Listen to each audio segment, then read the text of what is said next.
no hay tal cosa como un esquema de bandas, porque el techo está al 6%. Sí. Entonces, de facto, no estás en un esquema de bandas. Entonces, para adelante, si vos tenés un swap de 20.000 millones de dólares y 13.000 del fondo que te dejarían vender a 1.506, soltá el techo y no digas que vas a una libre flotación, o decí lo que quieras, pero mandá la señal de que tenés 20 más 13, 33.000 millones de dólares para evitar un overshooting. Mm. Y deja que el tipo de cambio se corra a un nivel tal que puedas acumular reservas, aunque sea para pagar los intereses. Vamos a discutir esto, lo discutimos directamente.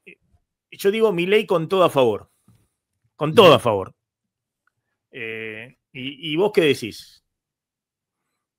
Yo repito mi imagen, digamos. Estaba el mar picado, bandera roja. Todos los de la playa le decíamos no te metas, no te metas, no te metas. Se metió hasta el fondo, se empezó a ahogar. Llegó Besen con un salvavidas, lo saca medio ahogado, escupiendo agua, y cuando está caminando por la arena nos empieza a decir a todos, mandriles, mandriles. La verdad que ganar no transforma un programa inconsistente en uno consistente. Eh, y ser rescatado no transforma un programa inconsistente en uno inconsistente. A mí me parece que acá hay que separar la paja del trigo en este sentido.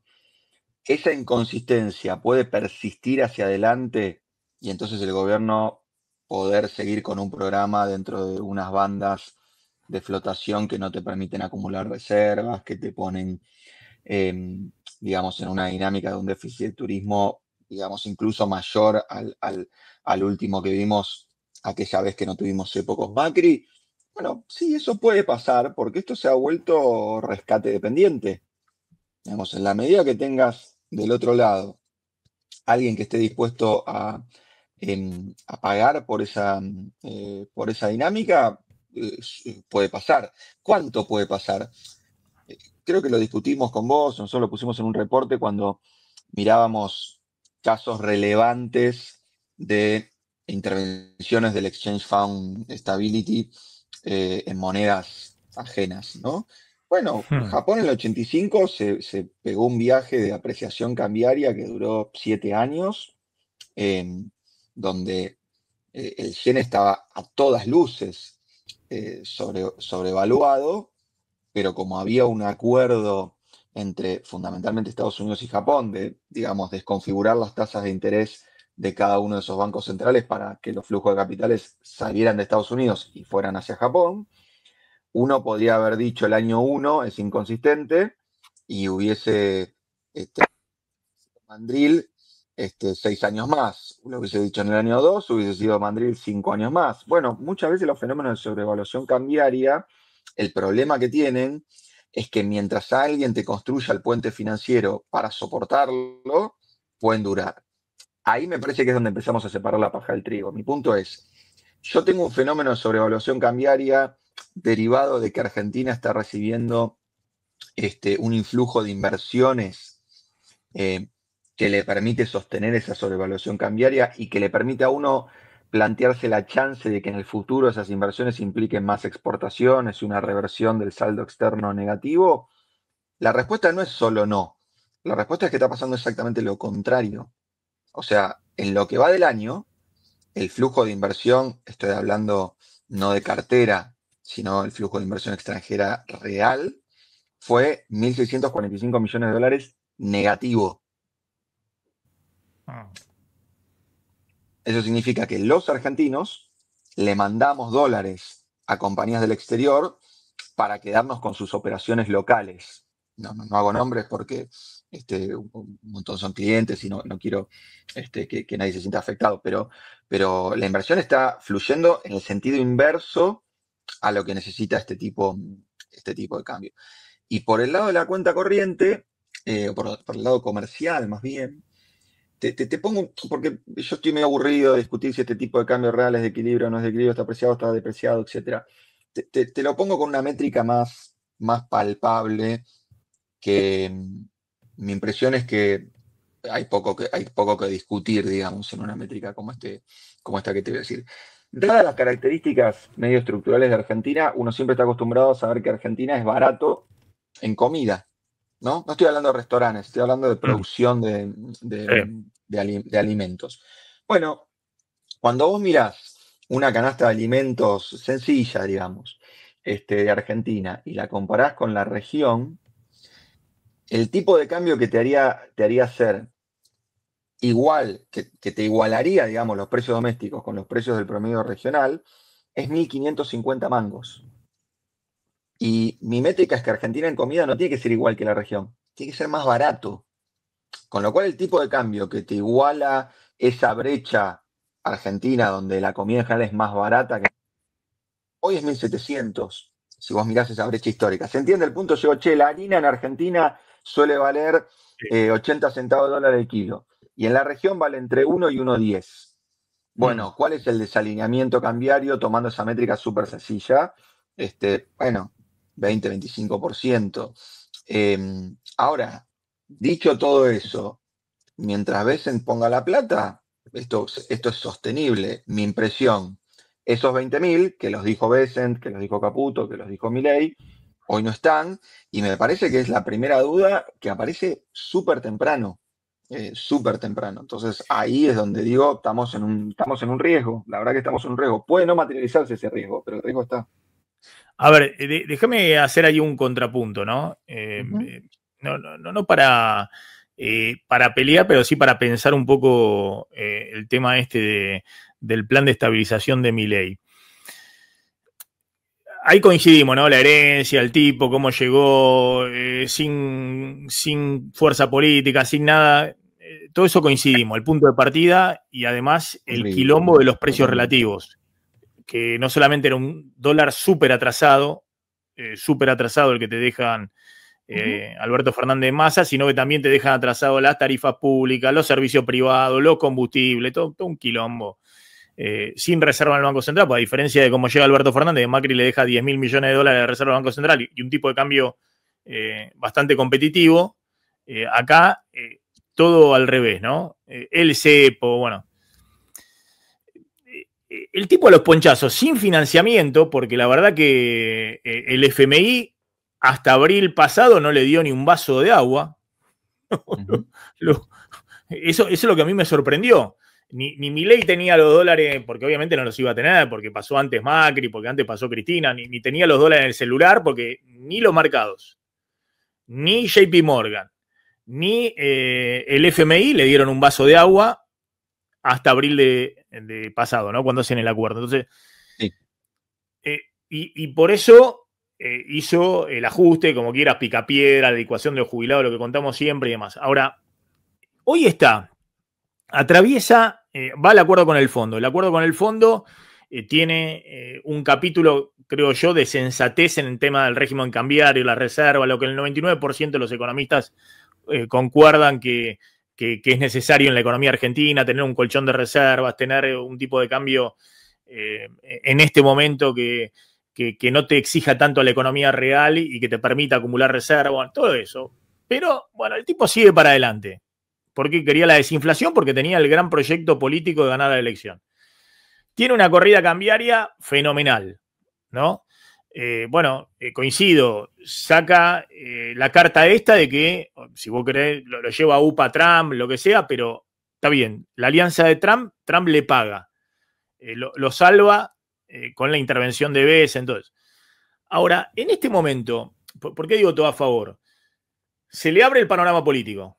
Porque el tipo enseguida recalcula, no va a putearlo, la casta, todo eso, sino que va a ponérselos todos de su lado, ¿no? Y están todos saltando en garrocha, los peronistas no saben qué hacer, bueno. Es decir, aislar al kirchnerismo.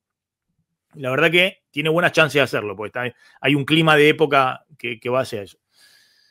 Y la verdad que hay que ver si para adelante hacen alguna reformulación con las bandas cambiarias, o si a todos nos gustaría ver efectivamente que en algún momento liberen, que tenga un dólar flotante, con intervenciones, o una banda más amplia, lo que fuera. A mí no me gustaría ver eso. No estoy ahí. Vos querrías unas bandas más amplias Yo con quería, yo acumulación. querría, yo querría flotación sucia, nunca Bueno, libre, no, pero por y eso, me por eso. parece que es lo que viene, y me parece que crawling peg, bandas y flotación sucia es una dinámica razonable, digo, de libro Por de eso. texto. Sí, sí. Pero es que en tu alocución está implícito que yo digo, No, pero Yo te digo, a lo que voy es, tenés equilibrio fiscal. No importa, superávit primario tenés, ¿viste? No importa si es el equilibrio fiscal ujú, total o no, pero tenés un superávit primario inédito. Tenés alineada la política, tenés un régimen cambiario que es de bandas, que es flotación, no es un crawling peg, no es un tipo de cambio fijo, que era el gran problema. Todos decíamos cuando empezó la convertibilidad, esto en un momento va a explotar. Va a explotar. Pues las cajas de conversión con tipo de cambio fijo explotan. Bueno, duró 10 años porque lo financiaron. Eh, yo me imagino que al gobierno le hubiese encantado en algún momento hacer una cosa, pero bueno, tuvo que pasar del crawling peg a flotación porque no le iban a dar el financiamiento para el crawling peg. El FMI le dijo, ni en pedo te presto 20.000 millones de dólares para que hagas un crawling peg. Anda a flotación. Bueno, discutieron las bandas, la pusieron ahí. Pero ojo, el dólar subió 35% en el camino respecto a lo que era el crawling peg original. ¿Te acordás la devaluación de Kicillof? 20%, estaban todos devaluación de dólar. El dólar subió 35%, de 1.100 a 1.450 o 1.480. Y hoy, por eso lo que entiendo respecto a la inconsistencia, que habrá que ver si te entra en financiamiento y podrás hacer una flotación mucho más suave o incluso sostener un tipo de cambio, no sé si pero bastante cercano a este. Si no te entra financiamiento, será un tipo de cambio un poco más alto. ¿No ves eso como un problema menor? no, lo que está implícito en lo que vos decís, creo, Sí, es que yo estaría diciendo que Milei se equivocó a partir del 10 de diciembre de 2023. Yo no creo eso. sí, O está sea, bien. en lo que vos me contás, es como que yo digo, che, hicieron todo. No, no, yo no pienso eso. Yo creo que el programa, eh, o nada, lo que hizo con lo que le dejaron, que la verdad que como vos bien decís es muy complicado, entre diciembre de 2023 y octubre de 2024 estuvo razonablemente bien. En octubre del 2024 se prendió la primera alarma. ¿Cuál fue la primera alarma? Brecha de 60%, brecha cambiaria de 60%. O sea, el mercado te estaba poniendo un precio indicándote que el dólar estaba desalineado. Y ahí construiste el primer puente, el blanqueo.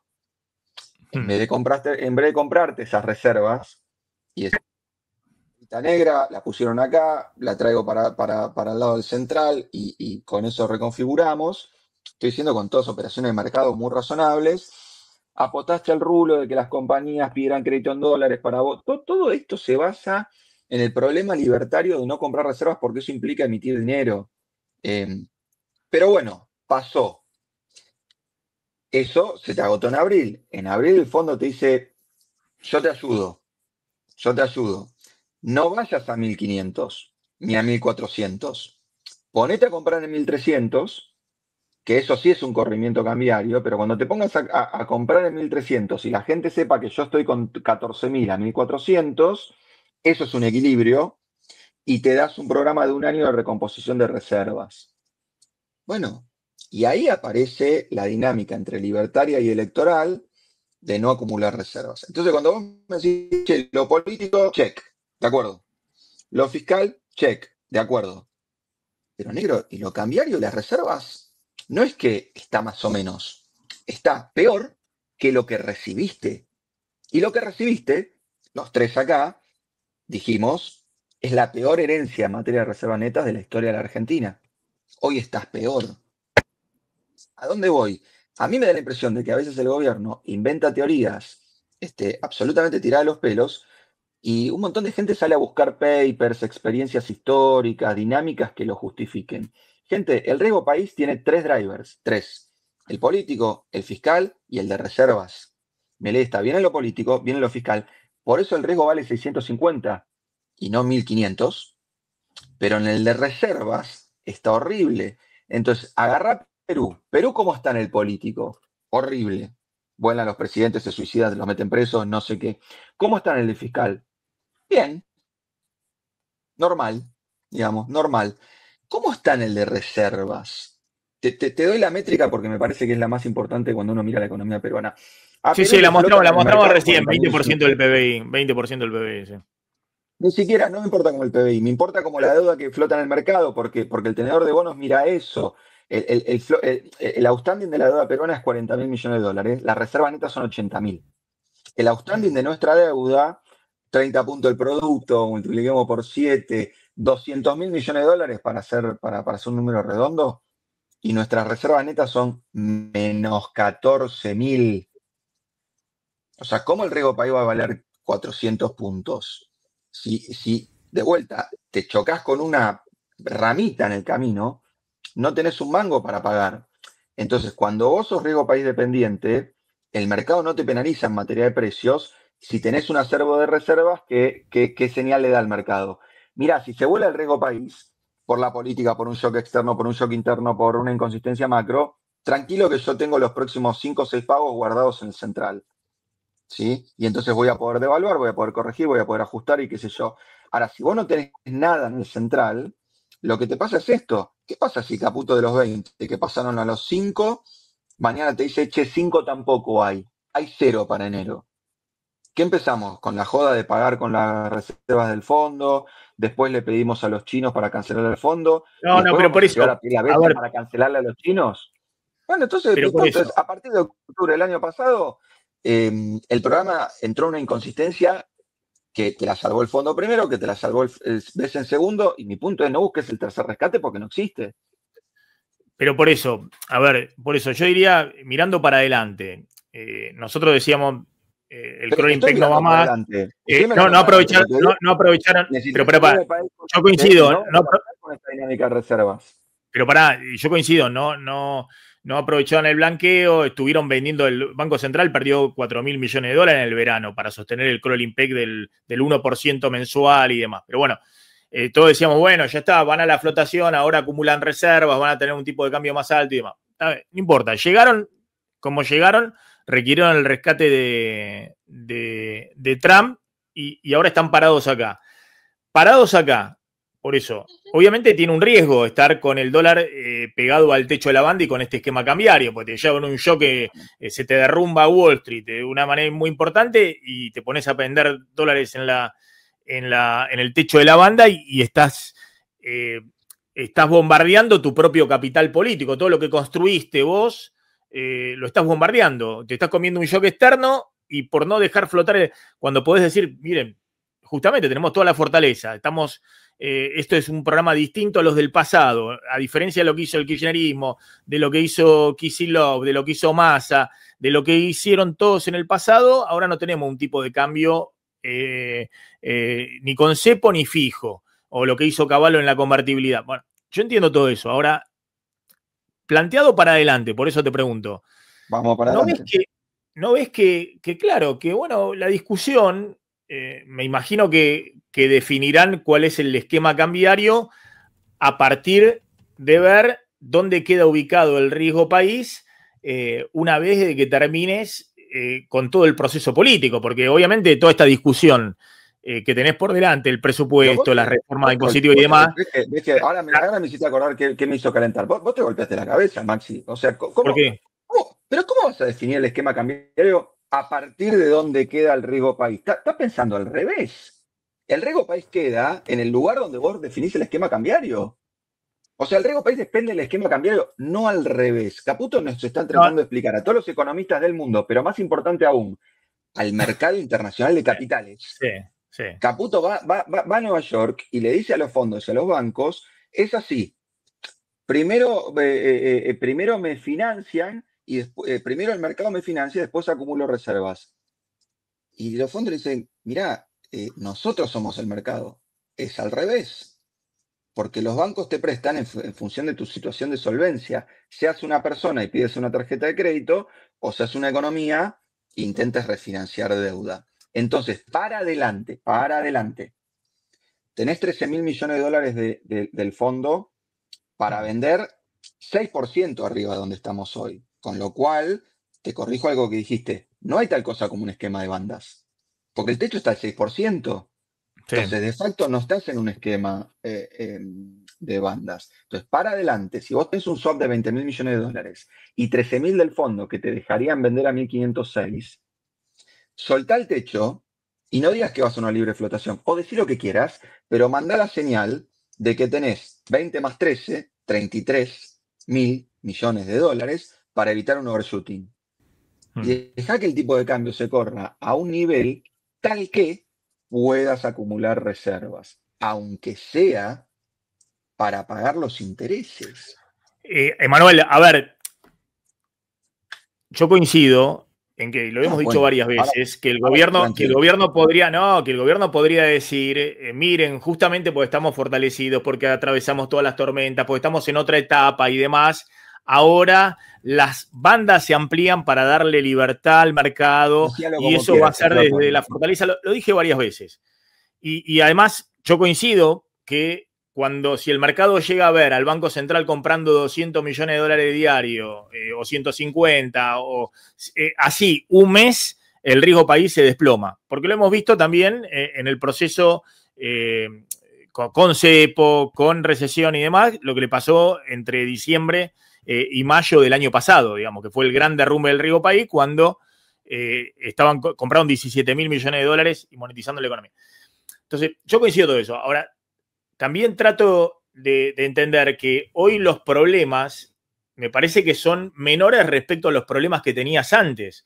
Y es más, te digo, tal vez pensando lo que yo decía anteriormente, No, pero el Maxi, gobierno, el gobierno en tiene una reservas son discusión 3.000 política. palos más graves que los que ¿Cómo? tenías antes. ¿Cómo? En reservas son 3.000 palos más grandes que los problemas que te dejó Massa. No es menor el punto. Pues si no estamos fingiendo demencia. ¿Vos O decís sea, cuando Massa, por las reservas netas negativas? por supuesto, porque si nos espantamos todos de que con Massa quedaste con 11.000 millones de reservas netas negativas, ahora que estás en menos 14, menos 15, dependiendo de cómo hagas la cuenta, bueno, es 3.000, 4.000 palos más grave que eso. Pero si No, no, hacemos la cuenta de reserva neta, depende de quién gobierna.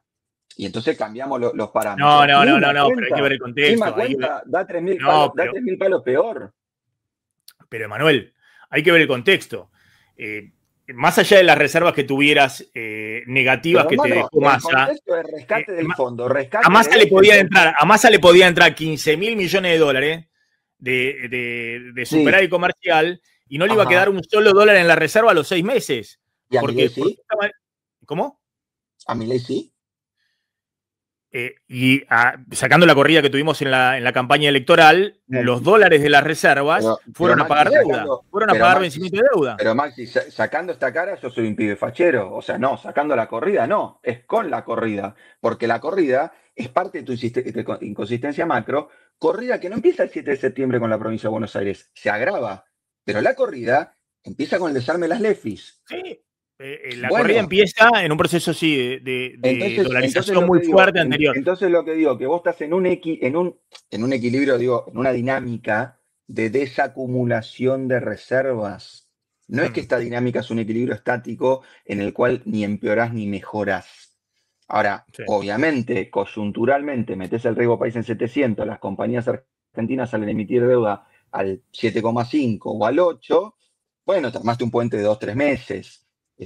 Ahora, los programas macroeconómicos de estabilización usan un puente, dos puentes, no son una consecución de puentes. En algún momento entran en un equilibrio donde, uno, los relativos están bien, los precios relativos de Argentina no están bien, particularmente el salario real no está bien.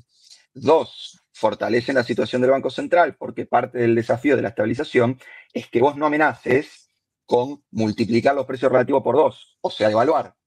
Y ese riesgo lo eliminás cuando el Banco Central está rebalsado de reservas. Entonces, si le queremos decir a esto programa de estabilización, yo no veo ninguno de los componentes que me permiten decir el programa de estabilización salió bien. Tal vez esto es un programa de estabilización que solo el gobierno conoce, porque es el programa de estabilización más raro del mundo, no es público. Todos los programas de estabilización señalizan, o sea, van, digamos, contando hacia dónde vas, pero descarta ese punto por ahora. Si es un programa de estabilización, salió mal. No pasa nada, requiere una corrección, ¿eh?